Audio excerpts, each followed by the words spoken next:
Let's see itong interactive gameplay ng InWars.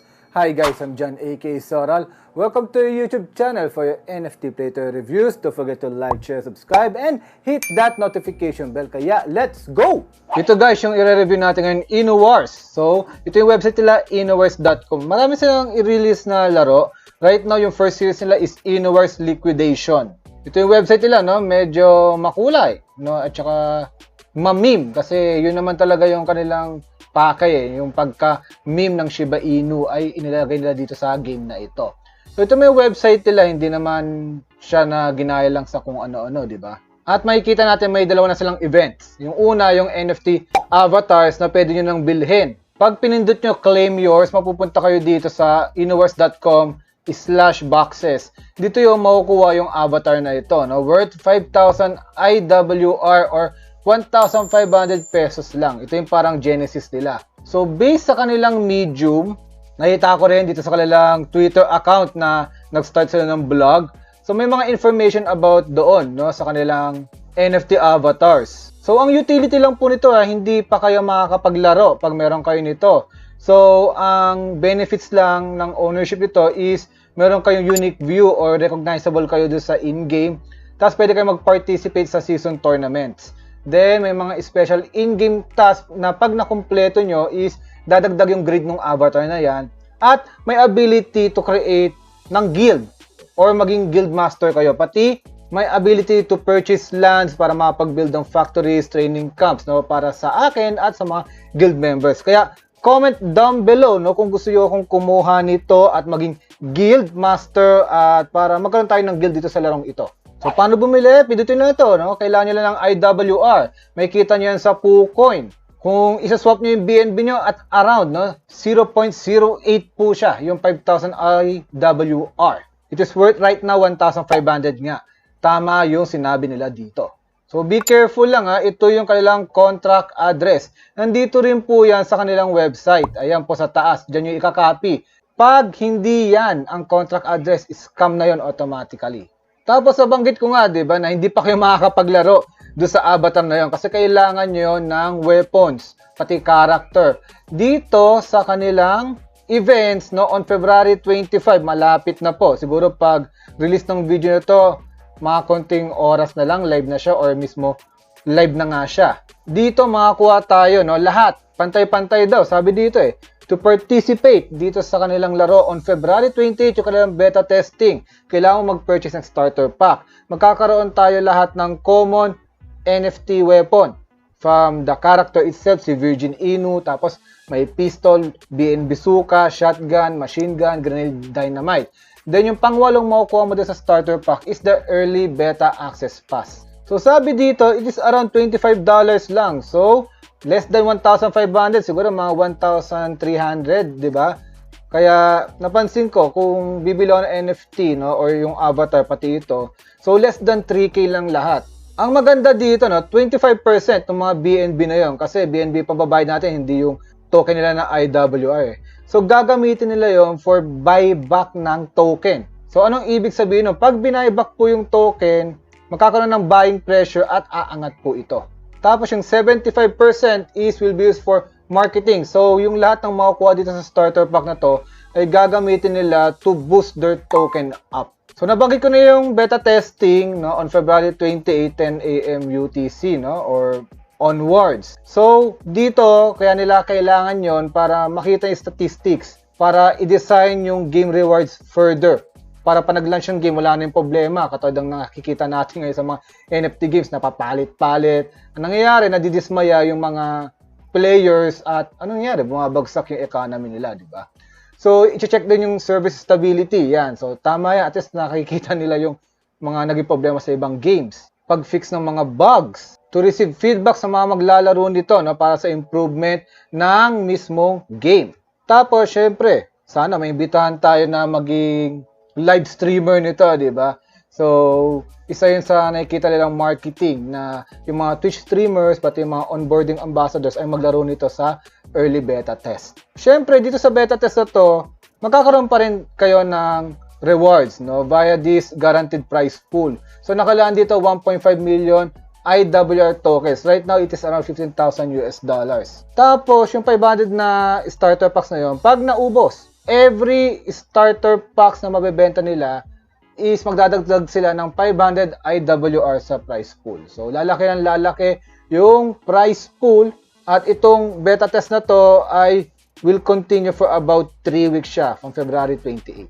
So, nabanggit ko na, no, yung events nila. So, ilang yung mga pinaka-important dates na kailangan nyo malaman dito. Pero kung gusto yung makasigurado, follow nyo sila sa Twitter, no? InWars. Yun lang po. Ganun kasimple lang. At syempre, may mga social sila like Discord, Telegram, no? Follow nyo rin po sila.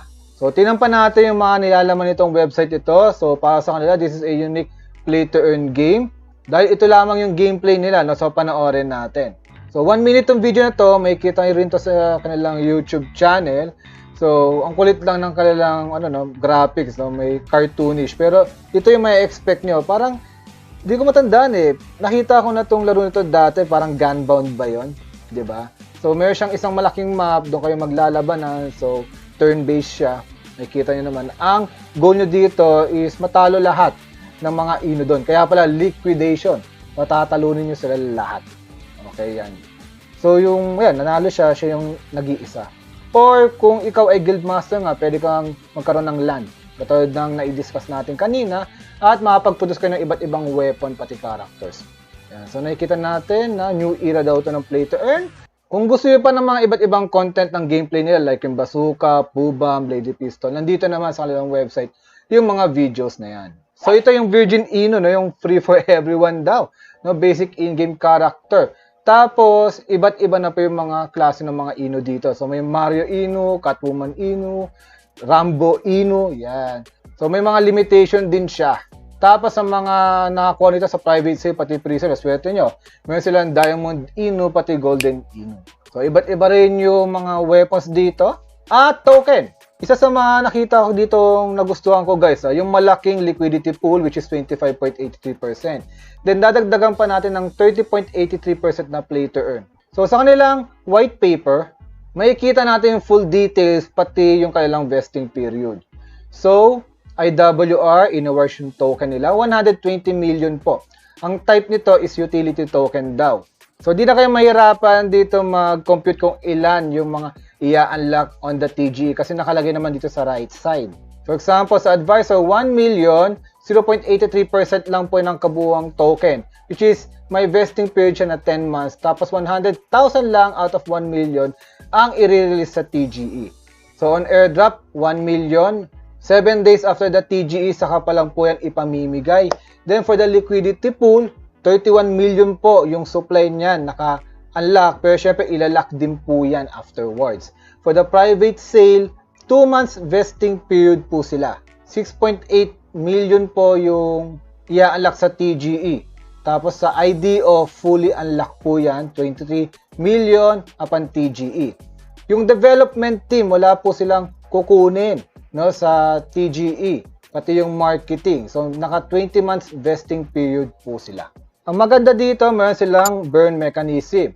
The token burn from each marketplace transaction will continue until the total supply reaches 60 million. So, ibig sabihin yan, from 120 million, ibabagsak po nila yan to 60 million yung supply ng overall token. After that, magkakaroon sila ng new burning program. May transaction fee sila dito, 8%. No? 2% mapupunta sa dev, wallet, marketing, or development. 4%. It will be distributed to holders. Then 2% for LP providing. So, nandito naman yung kanilang tax wallet. It is open to public. So, na-check ko na rin itong token na ito sa bscheck.eu. May isa lang doon problem. Ito siya, no? Yung creator address detected in the contract code may be a false positive but could be risky depending on the modification performed. So, owner not renounced. Yun lang po yung nakikita nating problem sa token nila, pero other than that, okay naman. Naka-warning side siya, pero mas maganda pa rin rating niya kaysa sa ibang token. At audited naman siya.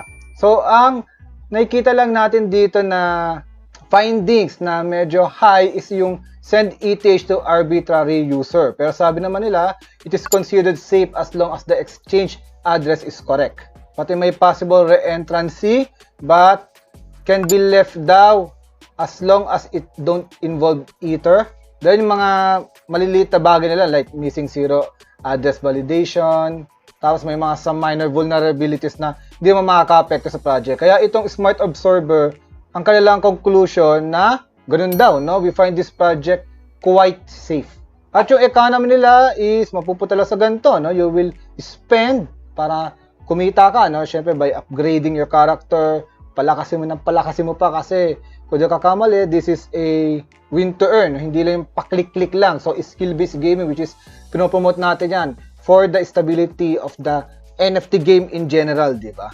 Tapos, makikita natin dito, no, hindi masyadong visible yung kanilang team. Pero team docs po sila. At pag tinignan yung LinkedIn profile nila, legit po yan. So, magtataka kayo, bakit wala nakalagay doon na Inwar? So, don't worry. May nakita akong YouTube video ng Manaflow Crypto na meron silang parang AMA sa kanilang podcast episode. Sana itong Manaflow Crypto ay magtuloy-tuloy pa ng mga ganito kasi nagkakaroon ng mga idea tayo. Sa mga credibility ng mga projects like this one, makikita nyo yung mga docs. Pag-uusapan nila dito, 27-minute podcast, yung about the Inowars game. At some illustration na sinasabi nila na yung token flow price sila ay maging stable and it will increase over time. Yeah, so pwede nyo basahin na lang pero ang cute, no? Ang cute ng kanilang characters here. So yung roadmap nila, syempre tapos na tayo sa quarter 4 2021. Nandito na tayo sa quarter 1 2022 where they will be opening the beta test launch. Tapos may mga Twitch streamers, hindi kasi ako Twitch streamer, no? So mag-event play sila with the devs. Then Liquid Boxes mega sale event. Magkakaroon sila ng first sex listing, then strategic partnership, influencers marketing, IWR staking, airdrop, and IGO, pati pag-release sa PancakeSwap. Yung iba dito nagawa na, kasi natitrade na po ito sa PancakeSwap. On quarter 2 2022, there will be the full play turn game launch, first team tournament, event prize pool, 1 BTC worth. Guys, kung di ka kamali, that is 1.5 million pesos. Then tier B sex listing, tapos they will be adding new maps, events, and NFTs as well. On quarter 2 2022, new maps na naman, mga events and NFTs. Tapos magkakaroon ng worldwide season tournament, partnership with Metaverse Project, NFT staking, then the second game reveal. So nabanggit ko kanina, yung Inowars liquidation will be the first game on their series. On quarter 3 2022, closed Android beta test, partnership with Android mobile devices, launch on partner Android devices. Magkakaroon din ng tournament, $100,000 worth. Open alpha on iOS devices, pati paglo-launch nito sa Apple Store.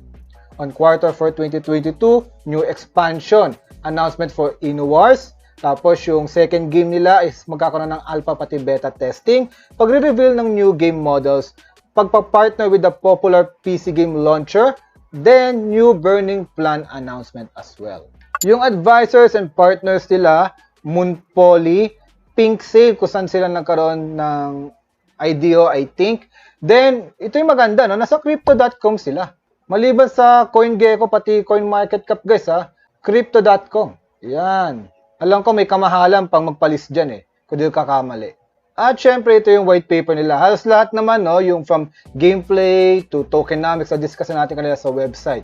Pati yung roadmap, nandito nandun na rin sa website as well. So, gusto ko lang ipakita yung kanilang vision mission para makita nyo kung ano ba yung future, no, na sa tingin nila dito sa game na to. They want this to be a player-driven economy na allows for a unique gameplay experience where users determine the cost of war themselves. So, talagang play to earn, no, depende sa inyo, no, by upgrading kung paano pa mapapalakas yung inyong mga characters para kumita as well. Hindi to simpleng click-click, guys, pero mag-e-enjoy tayo na nabanggit ko parang gunbound yata. So, that's it, guys, no? Medyo nakakatawa lang kasi hindi lang siya yung simpleng game, no? Medyo interactive. So, medyo weird lang yung kanilang graphics, pero nakakatuwa naman. Tsaka nasa cheapskate alert. Kaya guys, kung papasok kayo dito na even with the cheapskate alert, always risk ka naman that you can afford to lose lang. And also, enjoy the game always. So, what do you think, guys? Comment down below. At kung gusto nyo pa ng mga ganitong content, don't forget to like, share, subscribe. Hanggang sa muli, guys. Babu!